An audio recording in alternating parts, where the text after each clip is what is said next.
So this is my part of my little work office, and since my boyfriend is asleep, I figured I could do it here, so y'all don't have to hear him play League, which we all know is for losers.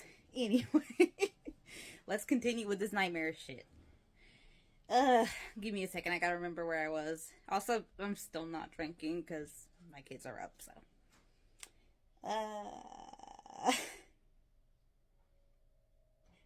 There we go. She tried to do that to Vilkas once too, she said inside. Alduin frowned and placed his chin on top of the Nord's head. He must not be that tall then, or she's freakishly tall. Fuck if I know. She grabbed me. He hissed out, blushing darkly in embarrassment. One shot. Mirth then frowned deeply. She, what? Mirth hissed out. Alduin noticed Mirth's eyes turn into that of a Dova. Ugh. He sighed and then sat down, pulling the angered Dova-kin into his lap. What, is he going to rail her to calm her down? He gently rubbed the scarring mark on her back. I still don't get that. Mirth felt calm inside. If Tari wasn't so nice to me, I'd call in a favor from the Dark Brotherhood on that sister of hers. Girl, you'd have to make a contract first. Mirth hissed out. And that's even if the Night Mother wants to hear you. Alduin chuckled at that. After an hour or so, Mirth and Alduin left the shop. Alduin had gotten impatient and couldn't find anything he liked on himself. However, they had found a nice dress for Mirth that she was currently wearing. Alduin rubbed her back gently, keeping her from turning around and sending an arrow into the one elf's neck. Just saying. But if my partner had gotten sexually assaulted in a store, my last thought would be trying to get clothes there. I would want to fight the person and or haul ass away from there. Like, that's ridiculous. Anyway, I don't expect logic at this rate from this shit. Mirth sighed softly and yawned. She was getting tired. It was a clear sign in female Dova. Mirth was of child. Oh, so because I'm tired, I must be pregnant. Nice. It wouldn't take long before she began to show. I'm gonna be the actually person here. Some people, their pregnancies don't show till the end. Some people somehow don't show at all. And then there's people that they show instantly. It just depends, you know. Like, if you're chubby, it's not gonna be that noticeable until maybe later on. If you're super skinny, they might notice right away. Like, anyway, back at the den, a group of armored people had arrived.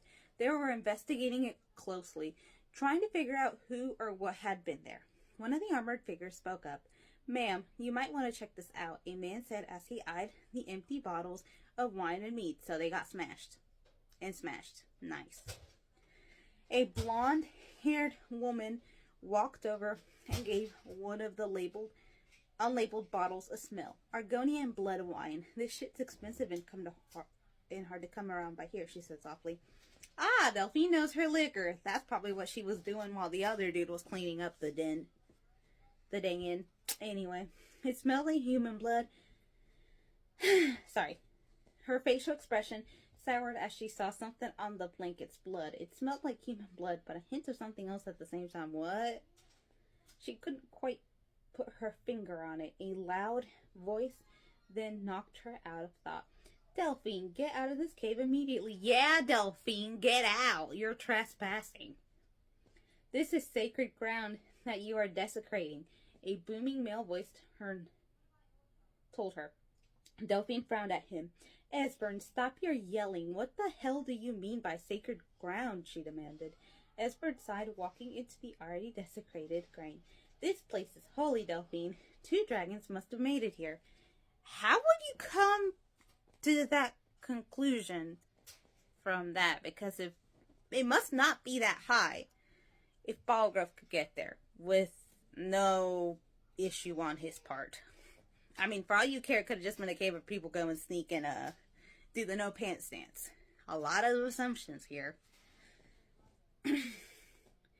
You did come here due to the shouts the people of Windhelm heard last night, right? Yes, those poor people. I mean, they gotta deal with being poor. A Jarl that don't give a shit about them. If you're a Dark Elf or an Argonian, you gotta deal with people being racist to you. If you're a woman, you gotta be scared of a serial killer coming out and stealing your organs.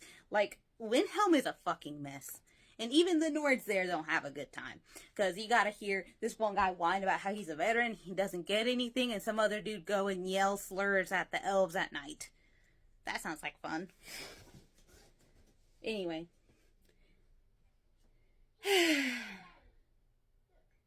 Delphine nodded, showing him that he was right. Why would two dragons use blankets, and how the hell would they get a hold of such expensive liquor? Gee, I don't know. Maybe it could be a people thing, like overthinking. Esbern shrugged and then spotted the blood on the ground and excited smile growing on his old features. Delphine, that blood. The dragon must have marked its mate. This hasn't happened in centuries, he said excitedly. Maybe they're into blood play. I mean, fuck. People got some weird fetishes. If you've been on the internet long enough, you've seen it. You've seen it all. Anyway. A mark means that these dragons are permanently mated and expecting. What? A dragon is pregnant? I thought all the females were dead, she yelled, as are my brain cells after having to read all this shit. She yelled. Esbern shrugged, still appearing excited. I don't know either. This is remarkable, he said, and continued to investigate the den himself. His eyes then wandered to the empty bottles of drink. It was once rumored that dragons could use a shout to turn themselves into a human for as long as they want. Perhaps we have a new dragonborn on the way. That's not how being dragonborn works. That's not how being dragonborn works! He commented, humming in thought. Delphine frowned and walked outside. I think we need to pay Mirth a visit. She needs to know about this, Esbern said. Delphine nodded. We'll need some extra hands in case she tried to attack us. Why would you go see somebody that... Oh my god. She hasn't spoken to us since she defeated Alduin. She's probably still pissed about me asking her to kill Parthenax. This is going to be quite the reunion. Well, no shit. You were asking... You know, and I say this as everyone who plays Skyrim, you were asking us to kill the only motherfucker who was useful and wasn't demanding shit from you, okay? Of course, people are getting mad. No, I don't want an AI summary. I like suffering. Not this much, though.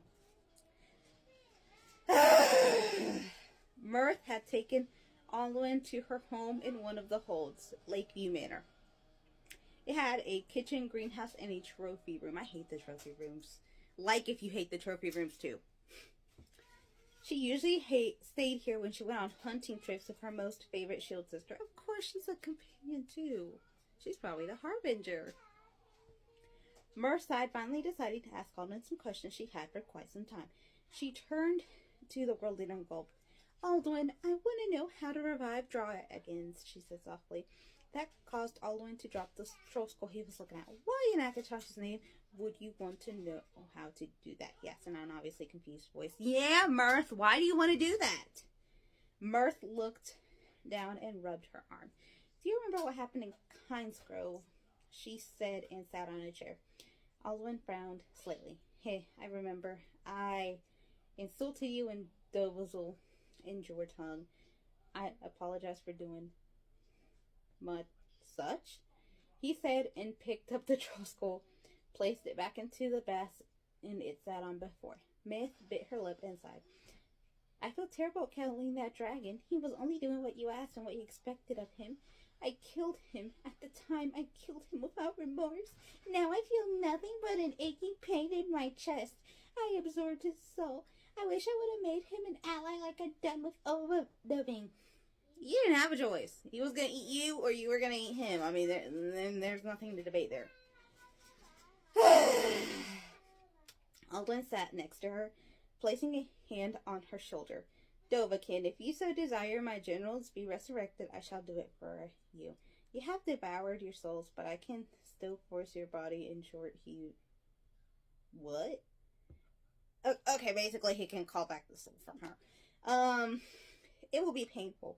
I do not know if your caring body can handle such a thing. Why would you put your pregnant wife through that? God, nobody thinks in this shit. He said with a hint of concern. But if we can attempt it at least once, just to see, he said and blushed softly, turning his head away from her. Murph smiled at that and kissed the old dove's cheek. Thank you, Alden, she said. Anything to bring drum to your restless old dove again. Bro, Leah didn't even get a fucking apology until, like, maybe chapter 16, when I wrote my first fanfiction. Poor girl. She ain't that special. Alright, we're gonna stop right here, because we're going on 10 minutes, and I'm already mad.